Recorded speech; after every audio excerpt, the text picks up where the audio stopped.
2. Hey, y'all. Welcome to your show. Don't be a victim. I'm Lee Turner Jr. of Tango Firearms Training. And I'm Buddy Myers, still at Tall Guns. Well, how you been last week, buddy? Well, I'm a very happy man, Lee. I've got a pulse beat and I'm breathing. And I have Same been here. learning the advanced techniques of irrigation, yard irrigation, of how the professionals can completely screw it up. So And I learned how to put in a swimming pool. well, good man. Yeah, I've been working underground. My wife calls me the mole now.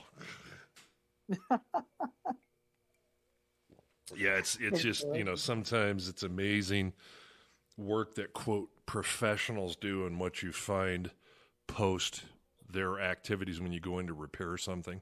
Yeah, and I don't mean that against anybody in landscaping, irrigation. I mean, I found it with plumbers. I found it with electricians, with stuff not grounded, how they ever made past code. I mean, even those brilliant geniuses back in, Detroit at General Motors, when they took the 1971 Corvette, put the 454 engine in it, and the only way you could change some of the spark plugs was you had to jack the engine up by disconnecting the motor mounts. I love that. That was a great task. And you had to run the socket wrench in through the front tire by taking the tire off and in through the wheel well. It's like they had a hole drilled there to do it. It's like, yeah, this is swell. So it's interesting what you encounter sometimes. Well, me and Buddy talked pre-hand before the show, and we have a special announcement. First of all, we want to thank all of our listeners and followers for what you guys help us create here on Don't Be a Victim. Yeah, all the way back to our time on a radio show when we started out a little over a year ago. Yeah. And I think we decided that today we're going to try to create a pretty special show that we want to talk about the Constitution and your rights that are being tread on right now. But we decided that today's going to be our final show with a heavy heart and much regret. Yeah, Lee and I have decided, that it's time for us to get on our horses and ride into that sunset as it relates to Don't Be a Victim. Doesn't mean we're stopping doing business. I'm still here at Tall Guns and training security teams and citizens here in Loveland, Colorado. And Lee's out there, killing squirrels and chasing fish and, helping the Marine Corps League and helping people learn to do guns out there in Alabama. But, when it came to the show, it's kind of time to bring it to a conclusion. We've tried to convey knowledge to people over the course of the last year plus. But, we've got other things that are also going on in our lives. And, we decided, it's time to take that hiatus. But we do appreciate so much your support, your listening, your commitment to what we've done over this, last year plus. Yeah, we'll be forever grateful to you all for listening to us. And hopefully you did have a lot of takeaways from our shows with the training and knowledge that we tried to prevail. But only so much we can go over on the radio without being hands-on. And you never know, maybe a few years down the road, we might create a Buddy and Lee shit show or something. This book's called the bullshit show. We'll call it the BS show.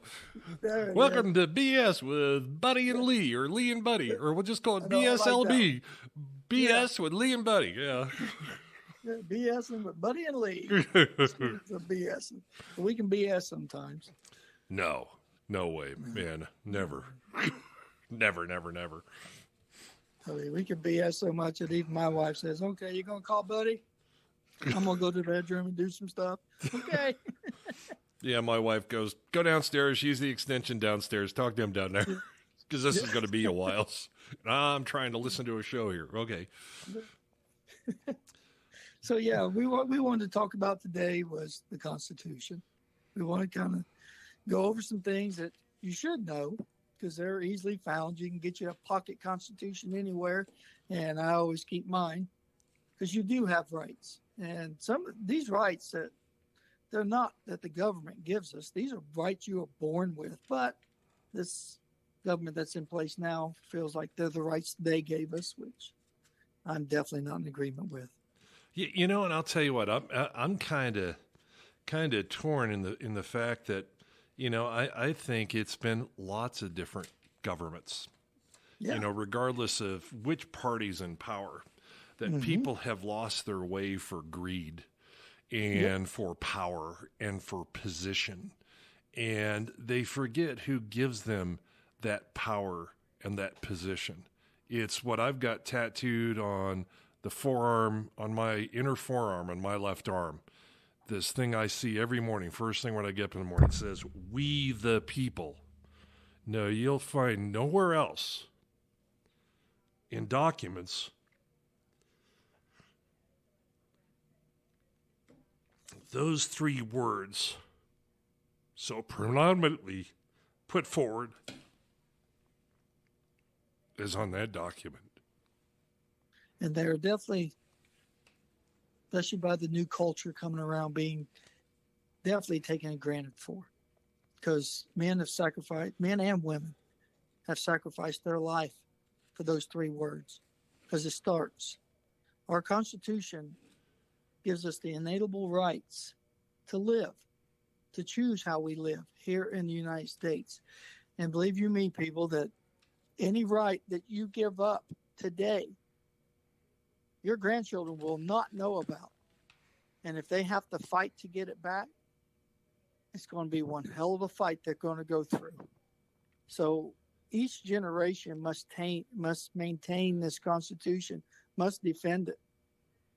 And how we defend it is up to us.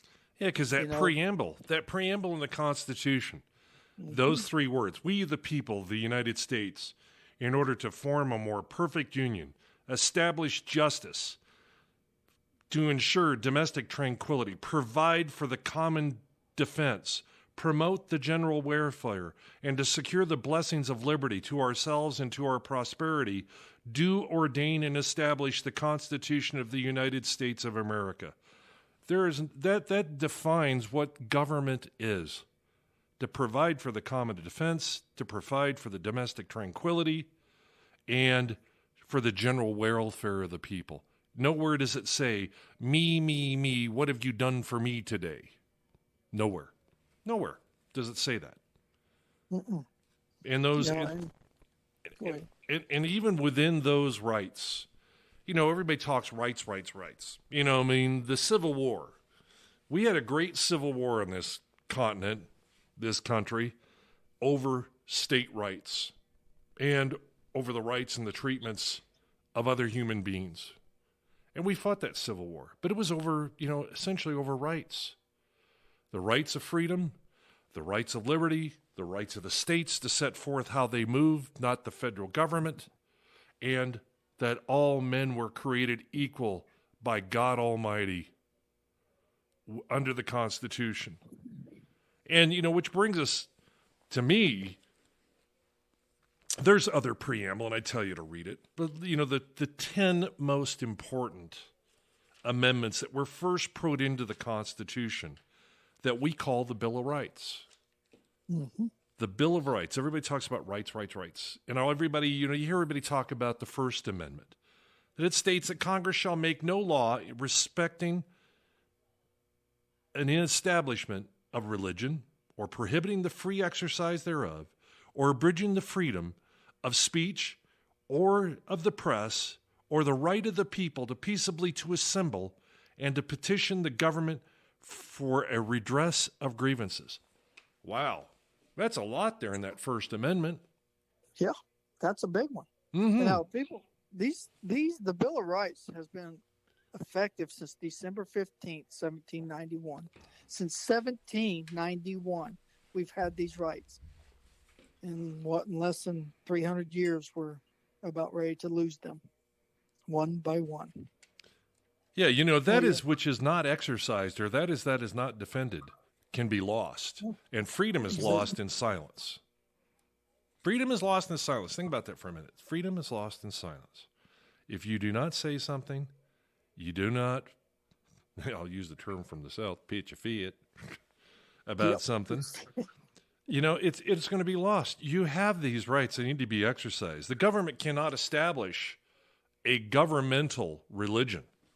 but it does grant the freedom to practice whatever religion you so desire because of that prohibiting the free exercise thereof. And go ahead, Lee, please. No, and when these rights were put into place, it wasn't our founding fathers saying, we're giving you these rights. They're saying you have these rights to keep who you elected in power in check, to keep these people in check. And again, it's getting blown out way out of proportion again. Because he's flat stated in that initial preamble also that beyond that, under Article 1, that these rights are granted to men by their creators, not by other men. They're just reinforced and protected by other men. And you got to be careful of what free speech you listen to, because a lot of these fake news are telling you what they want you to know. So you got to do, Buddy tells you all the time, do your research, do your research. You want to do your own research, because a lot of these fake news organizations are telling you what they want you to believe.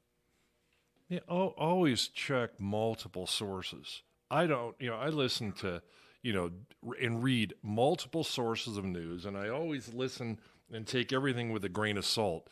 But thank God that Mayorkas, our great Secretary of the Department of Homeland Security, told us last week, right after a genius, Elon Musk, in a fight for, the freedom of speech, wanted to come up with a moderate, middle-of-the-road organization, going to be called Twitter, which they're all freaking out about, is we're going to have a disinformation governance board. Well, that's great.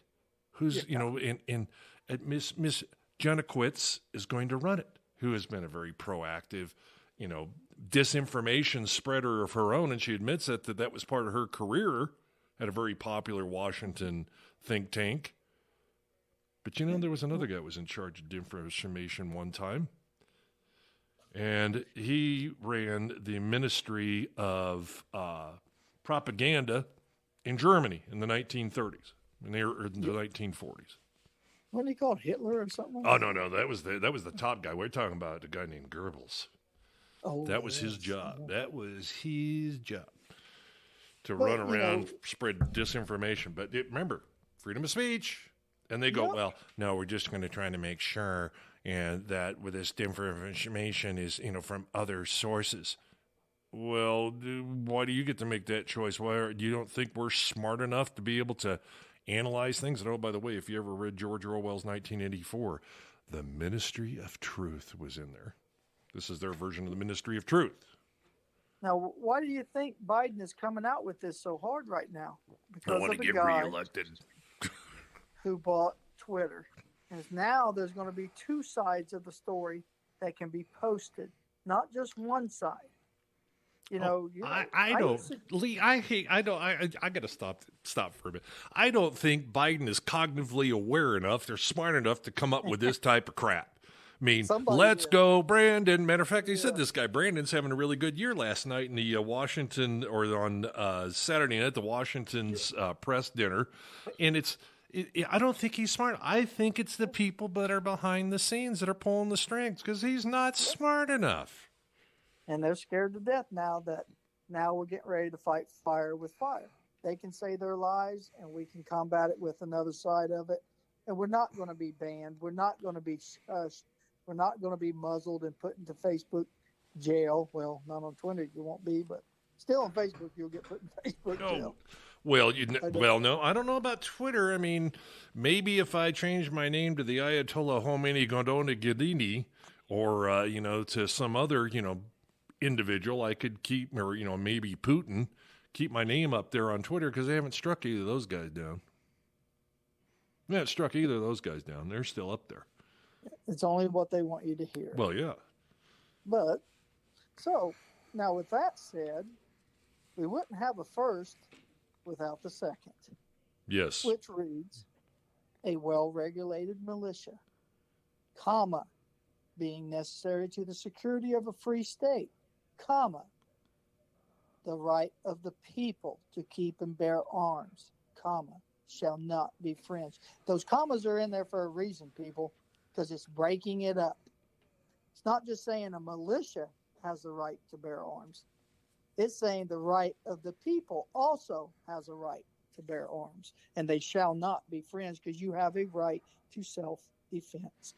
Yeah, and I'll tell you what, in my travels around the globe and the people I have known from many different countries, and the fact that we always, even in Iraq, while we were there, giving AK-47s to any household male of military age in a household to defend their home, to defend themselves. We were conveying that Second Amendment, but with the Second Amendment here in the United States is constantly under attack by, all kinds of different organizations for different reasons. But the criminals, who make up a very small percentage, that they don't focus on that so much. We got to get guns off the streets, and why don't you put those, the gun patrols and the pat-down patrols back into place in New York City. Don't go after the law-abiding citizen that hasn't done anything. Go after the bad guys. And everybody I've talked to around the world, they say, do not ever let them take your firearms, because a armed society creates a very, very nice government. Once that ability to defend yourself, to defend the Constitution, to keep the government in check, it's a chess game. Point, counterpoint, counter move. Once that's gone, you ask the Australians, you ask the New Zealanders, you ask the British how things are going from the world that they had, because they had firearms. Those are taken away. Now look what's going on. Look what's going on. That would be my point. Look at Australia, but also look at our shores. We have not been invaded since the Revolutionary War. Why? Because of the Second Amendment. Well, I would contend. Well, no, actually, he invaded the Texas Republic, Santa Ana. Yeah, he invaded Texas. Yeah, he got his ass kicked down there. And then we had the Mexican-American War of 1845. Well, wait a minute. We were invaded. We were invaded once. They made a movie about it, something about, Canadian bacon. And no, that was a movie. That was. I thought you were talking about 2022 at our borders right now, but that's a different subject. Oh well, yeah, that's infiltration. It's an invasion of a different style. But yeah, it's if you're studying military history like I am, if you read about the Japanese, they were terrified of the armed American citizen, that if they were going to invade the West Coast and try to move into the heartland, because they really wanted the heartland of America to be able to feed their masses. Same thing as the Germans. Their plan was, in collaboration with the Japanese, to separate the United States. They wanted the industrial hubs. But the Japanese were terrified of the Rocky Mountains and the armed public, because they didn't know if they'd be able to get through them because of the armed militia. We, the people. That they may not be able to get by. Not so much the military, but us. That's right. And we are based off of this, our reputation. I mean, think about it. A group of people came here with guns, killed a bunch of people that didn't have guns, and then we wrote a constitution that says we're keeping our guns. So that's our reputation. Yeah, if any of you remember, why was the shot heard round the world fired, which was last month, by the way, was the celebration of that, at Concord and Lexington. It's because the British, everybody goes, well, the British troops were moving. No, they were moving to take the firearms that had been amassed in Concord and Lexington and try to get Sam Adams, to try to get Thomas Jefferson, to grab Samuel Adams. But they were after the guns that had been stored, because they claimed that the guns were weapons of mass destruction in their terms of the 1700s. That's why they originally started this all. The shot heard around the world. Well, that was one of the things our founding fathers obviously thought was important, that we must have that ability to protect ourselves from ourselves, to keep the government sane and nice. And that's why free speech is number one. And the freedom of religion. Yeah, see, everybody talks, well, First Amendment gives me the right to, free speech. Well, it gives you the right to freedom of religion, or the lack thereof. It gives you freedom of the press, as long as you're truthful. And you can assemble any place you want to. It's kind of like, not if you don't have a mask on. Say, to me, that was a constitutional violation, but that's a different discussion and we talked about that. Go back and listen to one of our prior shows.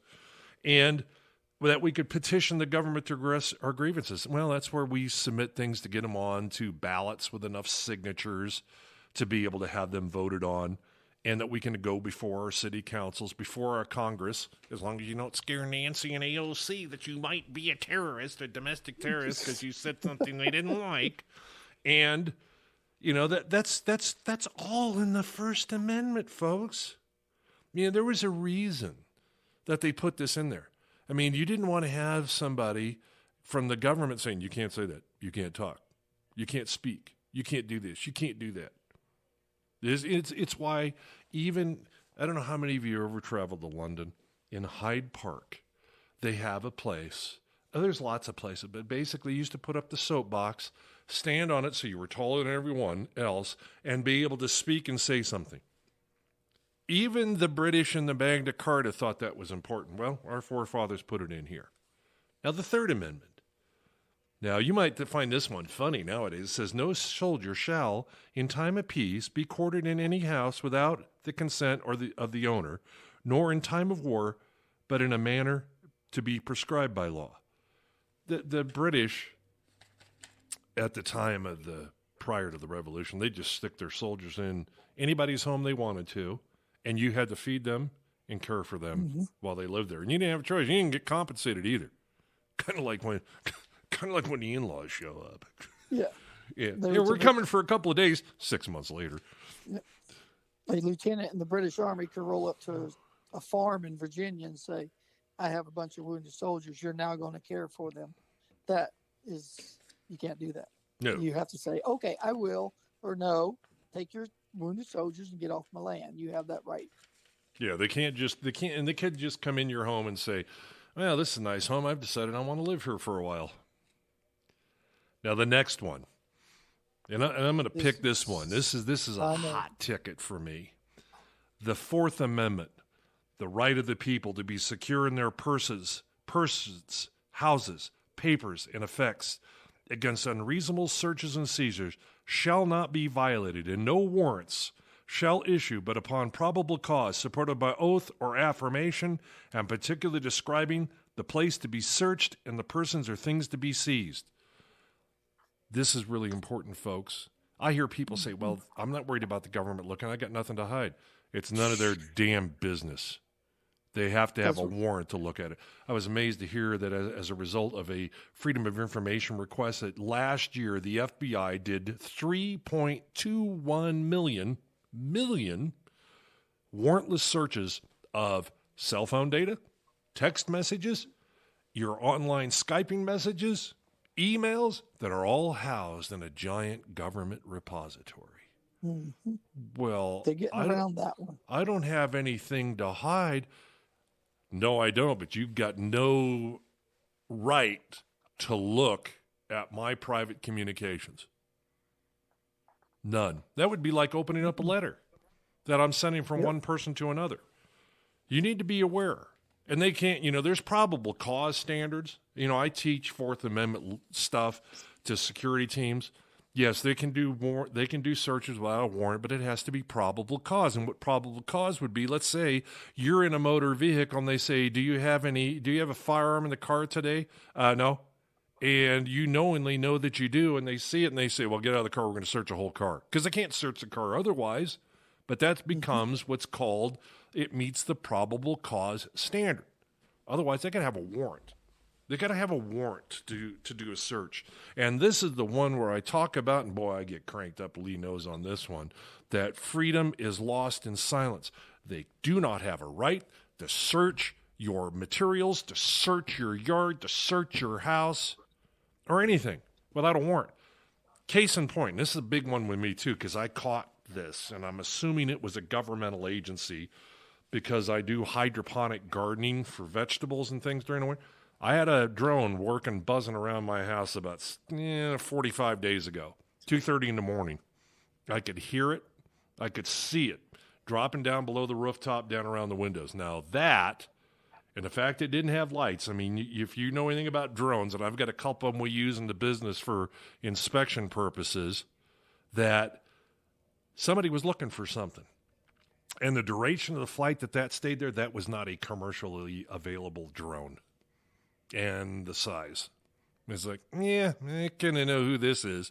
Somebody probably thought, because they see the LED lights running, the heat and everything else, and the heat signature, that I was growing something I shouldn't be growing. And they were looking.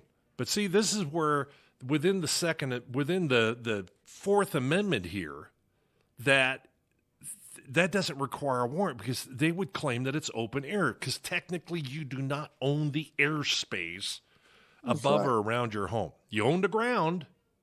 You own the walls, kind of. Remember, you still have to pay them a frickin' tax just for the right to stay in the ground that you've already frickin' paid for. It's called a property tax. Hold on a minute. Let me take another drink here. It's amazing what Scotch will do at this time in the morning. And again, it's intrusion. If it was a human being walking around my yard, I could claim they were a prowler. But Fourth Amendment, do not let that go. Don't say, I got nothing to hide. They can look at anything they want to. It's none of their damn business. Mm-hmm. Protect that. All right, I'll take a breath now. Lee, go on to the fifth. Were you going to do all 10, or did you want to jump to the 8th? Let's do the 5th. All right. The Fifth Amendment. No person shall be held to answer for a capital or otherwise infamous crime unless on a presumption or indictment of a grand jury, except in cases arising in the land or naval forces or in the militia, when in actual service in time of war or public danger. Nor shall any person be subject for the same offense to be twice put in jeopardy of life or limb. Nor shall be compelled in any criminal case to be a witness against himself, nor be deprived of life, liberty, or property without due process of law, nor shall privileged private property be taken for public use without just compensation. Yeah, it kind of makes you amazing when you read that and hear those words. How do these cities and counties condemn land and take it from people? Or how the IRS, the Internal Revenue Service, the bullies of the government, do their work without due process of law to take things from people, and how they get away with it when you read the Fifth Amendment.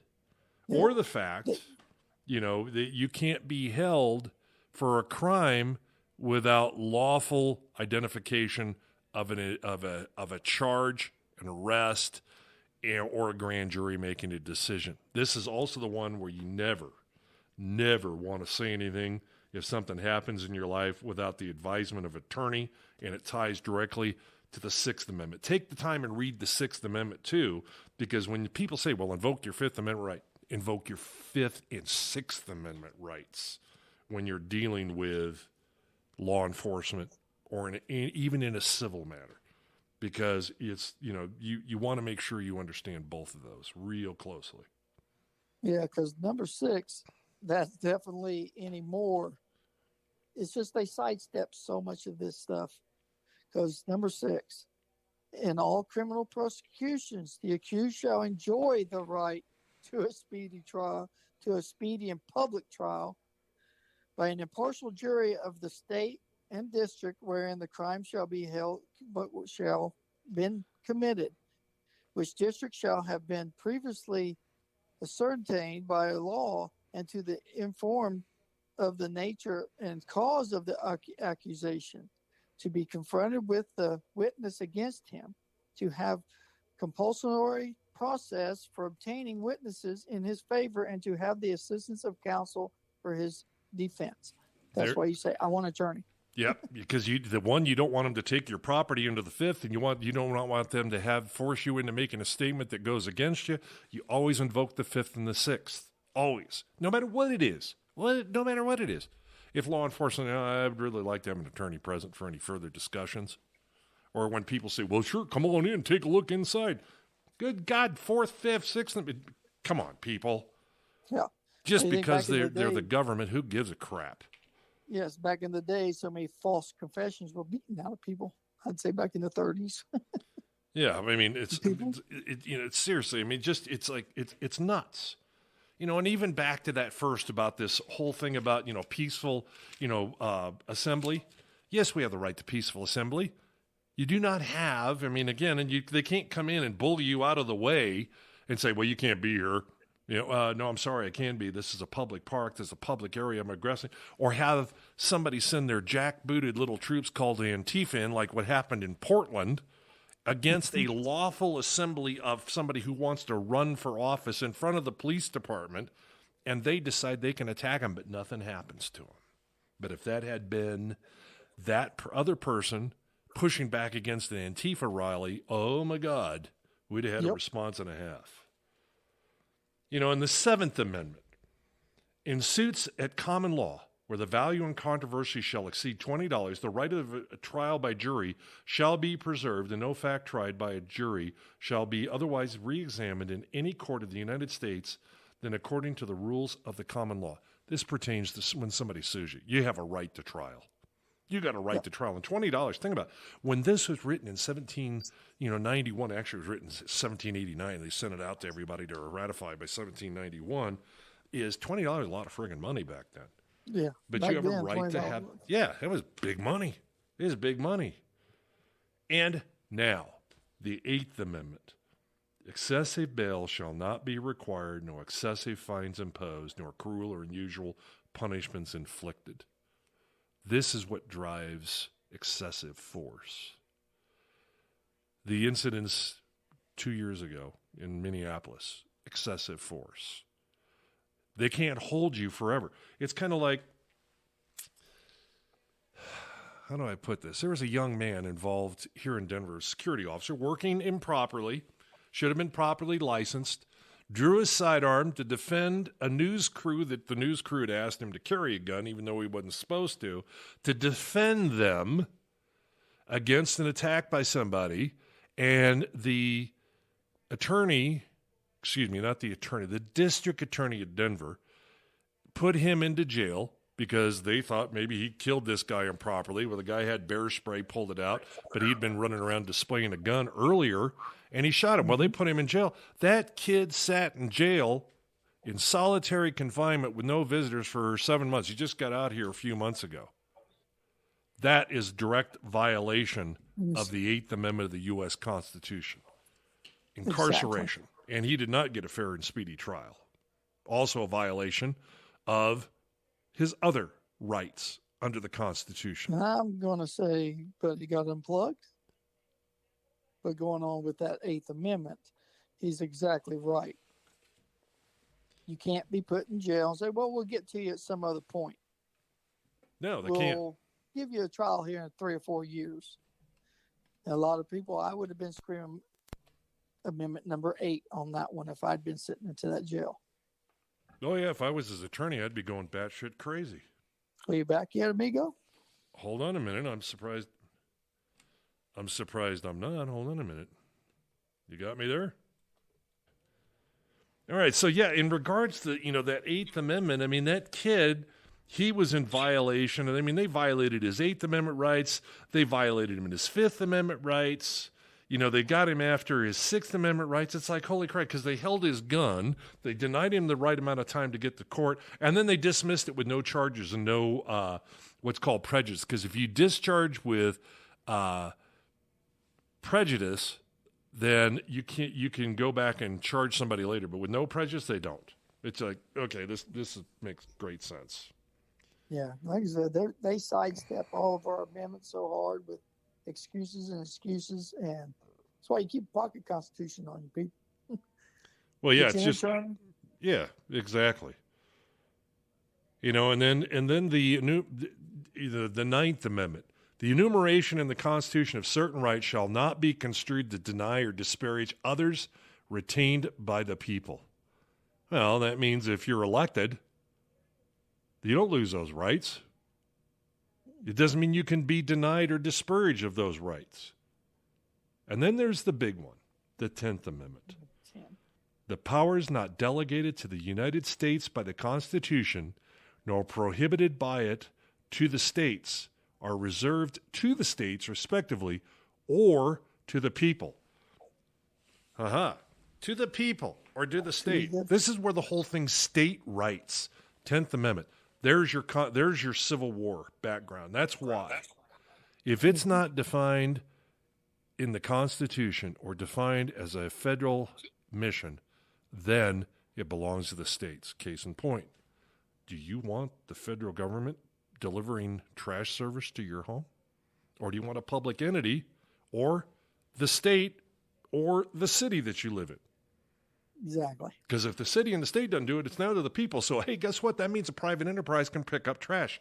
Same thing with water. Same thing with gas and electric. I live in a city where electric's provided by the city. But gas, they don't provide gas service. A private entity provides the gas service to the homes. So if the federal government doesn't do it, your state doesn't do it, your local government doesn't do it, it falls to the people. It's called private enterprise. Has that chance. This is the one that on the border, the folks in Texas are executing on. Hey, if the federal government's not going to pick up and defend the state of Texas on our border, by God, we'll do it. Yeah, that's why Arizona's calling out for people to come and join their militia to defend their border. That's why, and blesses Abbott, I love what he did. Put them on buses. You want them here, you can have them. He has that right. Hey, the federal government's putting them on airplanes anyway and sending them all over the country. Why in the hell can't the state of Texas do it? That seems to me be the federal government set the legal precedent to do that. Put them on airplanes, send them everywhere around the country, which they have been doing. And other states getting smart. Nebraska sending law enforcement down to assist the folks in Texas. Alabama, where Lee's at. Florida's doing the same thing. Highway patrolmen sending other law enforcement, even sending some of their National Guard to assist. It's like, if the feds aren't going to do it, then it belongs to the states, and the states and the cities aren't doing it. Well, guess what? It belongs to the people. Exactly. Private enterprise. Private businesses to do it. And that's why we chose the Constitution, these 10 Bill of Rights, to make it our last show. So you don't have to be a victim of having your rights taken away.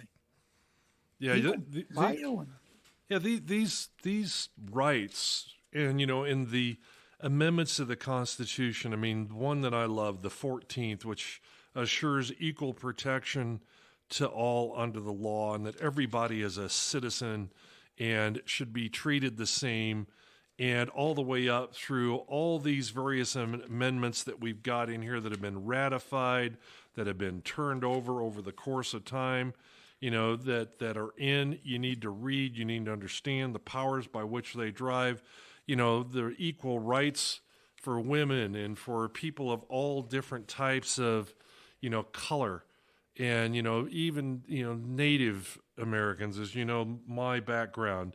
I mean, this is a beautiful document that was written from the hearts of people. Are they fallible? Oh, hell yeah, we're fallible. We're not perfect. I mean, we just passed Easter here 2 weeks ago, or if you're Orthodox, last week. I mean, a week and a half ago. It's like, come on. I mean, it was written with an idea, and they pledged their wealth, their lives to each other to do it. They took a huge risk and created this. Yeah, go ahead, Lee. To those pathetic individuals who say the Constitution is outdated, try living in a society where you don't have that Constitution. You'll wish you had it back. Well, I would like to ask them, well, what do you mean outdated? What portion is outdated? Well, this or that. Well, that's why you've got, city laws, county laws.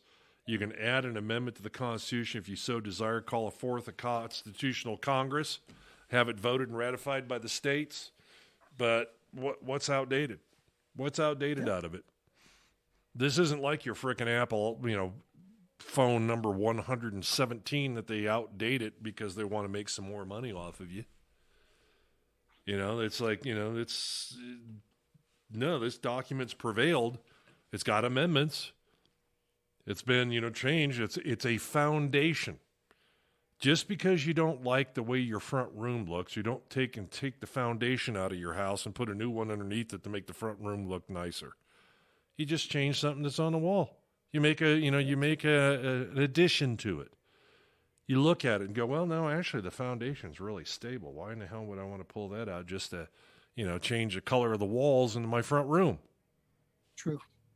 Work on it. Live it. Understand it. That's the key.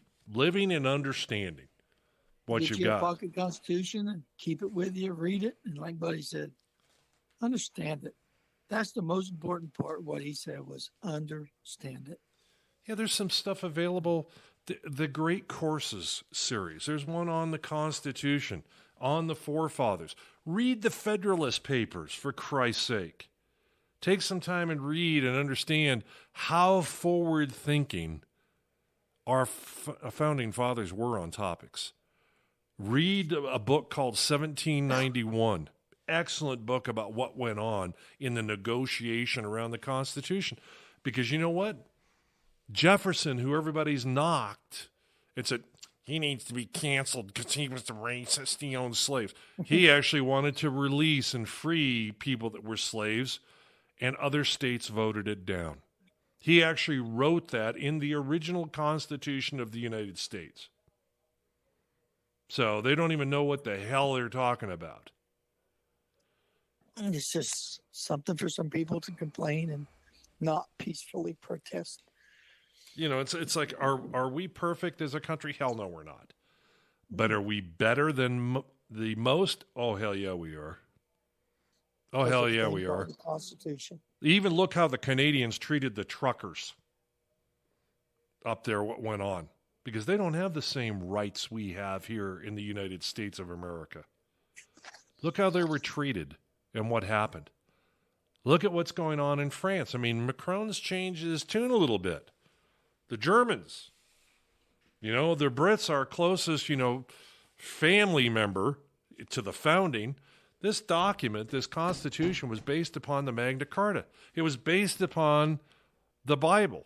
It was based upon other theological teachings. It's like, is it perfect? No. Are we perfect? No. Nope. But, it's a solid foundation. Solid enough foundation that it scares people.